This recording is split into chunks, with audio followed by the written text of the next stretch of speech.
You're very welcome today to the NOAC Good Practice in Local Government event. My name is Noeline McHugh. I'm the Assistant Chief Executive in the Local Government Management Agency, and I have responsibility for programme management and innovation. Just a few housekeeping notes as advised in the invitation issued to you all. The event is being recorded. All attendees are on mute and they're not on camera.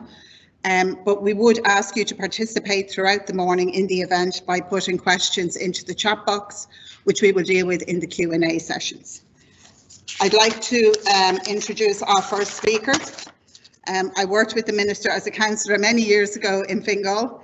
I follow him on Twitter. I know how busy he is in his new role, and I'm delighted he's taken the time today in his busy schedule to deliver the welcoming address for this event. So I'll hand over now to Minister Darragh O'Brien. Thank you very much. Thanks very much, Noeline. Can you hear me okay, everybody? And Noeline, it's probably fitting that you're introducing me. You used to, very nice introduction. Wasn't always that way in council meetings when you kept me in line when I was a young councillor back then in Fingal. But it's great to see you and great to see everybody. And can I just say, I really am delighted, and thanks to Michael McCarthy, who has crossed the Rubicon from elected politics into real politics and local government service. And good to see you, Michael. And as you know, was chair of NOAC. But I'm really pleased to open the event here today in a stranger type of setting, obviously doing it remotely. And I've met many of you remotely over the last few months, and that's the reality that we're living in. I see Tom Enright there. I was talking to Tom just and others there last week, but I do hope in the next couple of weeks to be getting around to meet each of you. And it is very fitting today that's to be looking at areas of good practice in our local authorities in a time when you are all really being asked to deliver in a way that has never been done before. It is a large challenge, but however large that is, it's always comforting to our citizens to know that the response will be wholesome and committed. And the commitment of local government has really been shown over the last number of months since the start of the pandemic in March. I understand from talking to Michael that this is the third event of this kind and that the feedback from previous seminars was really positive, as is evidenced by the numbers attending here virtually today. I think it's also noteworthy that this is a partnership event between NOAC and the CCMA. And I'd therefore like to thank again NOAC, its chairman, Michael McCarthy, and the members of NOAC present here today, and indeed, and equally, Tim Lucy, chair of the CCMA, and the NOAC secretariat, and the LGMA, indeed, who have organised this event here this morning. I probably dragged you all away from TV sets and radio sets listening to what's happening over in the United States at the moment, where I'm sure there's a NOAC over there who's wondering how they're going to audit the election and the running of the election over there. But my final thanks today go to all here who took the time to share their experiences and present the projects at this Good Practice seminar. You'll know this, but NOAC was established in 2014 under the Local Government Reform Act to provide independent oversight of the local government sector. It does have an important statutory role to see that the service delivery plan of our local authorities shall take account of best practice in service delivery. Access to good quality service is often taken for granted, and it must be acknowledged that local authorities have undergone a period of substantial and sustained change in recent years, and very successfully, I might add, with the additional roles and responsibilities that local authorities, yourselves and your staff have taken on. And particularly this year, it's acute when you see the community call, which I'll turn to in a moment. But I think our citizens have really seen at a level never seen before the importance of our local authorities and local government being central to what happens in our communities. It is significant to note, and I've actually gone through some of this with Michael, the high regard citizens hold for local authorities in the 3-year satisfaction survey carried out by NOAC since 2018. The 3 separate reports and the summary infographic report 2018 to 2020 published just in September and available on the website, I know, really do make for interesting reading. Your ability to adapt to change and to continue to deliver excellent service is a challenge facing the sector. And this year, more than ever, it is very evident, as I've said earlier on. Whatever the crisis, be it storms, severe weather, which we're seeing more and more, and now COVID-19. Local government is absolutely right at the centre of that response and of the community response.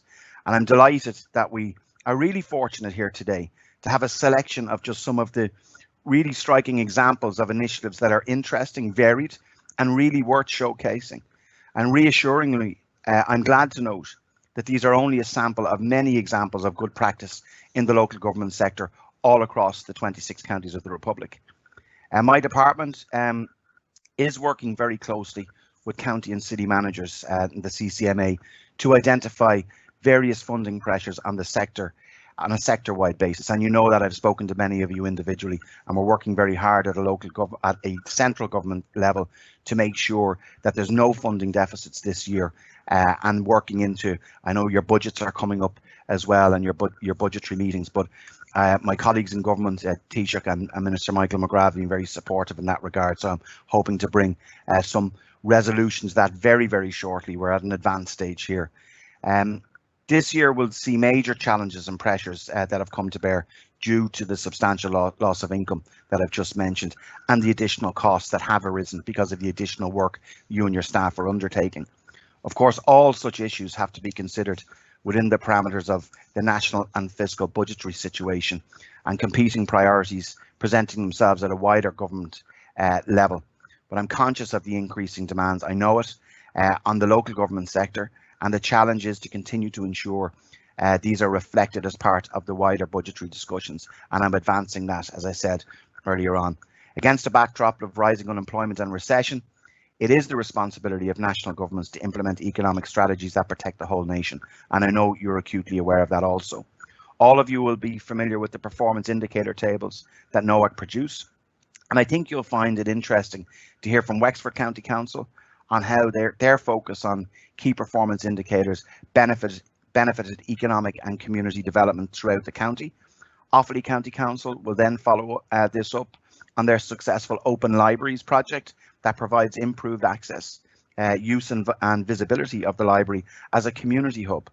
And Wicklow County Council will talk about the usage of drone technology in Wicklow and proposals to its use with other remote technologies for water rescue. In the second session, we'll learn from DCC about MODUS, a circular economy training program, which will equip SMEs to help reduce waste and carbon emissions while creating opportunities to save money, increase resilience, and boost competitive advantage. Sligo will talk to us about a very important space that local authorities have taken the lead in, and that is climate action. Following on from that, there'll be interesting projects looking at innovative responses local authorities use to deliver its services in the current pandemic crisis. Innovation in this context captures more than technological innovations and can occur across the provision of local authority, internal services and business processes, and the delivery of public services, advice and guidance. The current pandemic, as I'd mentioned, colleagues, has required all public bodies to develop new ways of providing services. As the closest level of government to our citizens, you, local government, you have been challenged to develop and implement innovative solutions to the way it operates in response to the COVID-19 pandemic.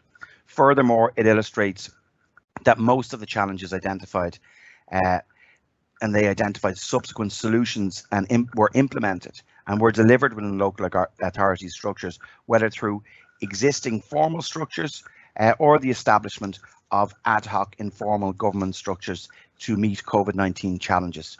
Today, we'll hear about the Community Call programme in Cork County Council and the cultural response by Limerick City and County. I really do find it reassuring to see so many projects today, and I believe there will be many more that could have been chosen for this seminar. I think it's noteworthy that we have no less than 3 chief executives presenting here at the seminar today, and it's welcome that there is a good representation countrywide, rural and urban, and from large and small local authorities, and that really demonstrates the diverse nature of local government. The approach may teach you something that can help to improve our practices and share that knowledge across the country. The value of this type of seminar is that it provides both an opportunity to learn, to listen to ideas that have been developed, and gives an opportunity to reflect on what might be helpful to you on the ground in your own local authority. I've absolutely no doubt you'll find the seminar constructive, and looking at the programme, that you'll find it motivating and informative. I certainly hope that you'll get some idea on how to continue to improve service delivery and continue to strive and achieve good practices in all areas. I am really, on a personal level, looking forward to continuing to work with you all very closely and collaboratively with all of you. And it's good to see so many represented here. I'm a firm supporter of local government. I think many of you will know that. I know the value of local government and the work that you and your teams do all over this country for our citizens. And I'm delighted to be in a role where I can support you in doing that and supporting change where it's going to be needed. And that's why seminars like this are really important, that we're sharing our knowledge, sharing best practice, and looking to see what we can do differently. And I see it on the ground in my own local authority of Fingal, how things have changed and evolved and how local government has been a driver for that change, not just in the services we provide directly to our citizens, but also for our SMEs in growing businesses, growing employment, which has been a big new role effectively if you look back 20 years as to where local authorities have come from. It's a real generator of economic activity. So, Michael, I want to really thank you for asking me to address you all. Thank all of you for listening to me. Many of you have heard me before over the last few weeks. To thank Nolene McHugh in particular. I hope you won't mind me saying that, my home local authority of Fingal, who I'm very, very proud of. And I really wish you all and Chairman a very interesting seminar today, and look forward to continuing to work with NOAC in the real important role they have. And for all of you guys, could I just say before I conclude, if you could please pass on my personal thanks to all of your teams and your staff who've worked incredibly hard in a really difficult and time for our country and for our society. Who would have thought that we would be dealing as a country with such a threat as this global pandemic is, but how we dealt with it so well, because your teams and you have led from the front on the ground. So thank you very much again for your time and for your attention this morning.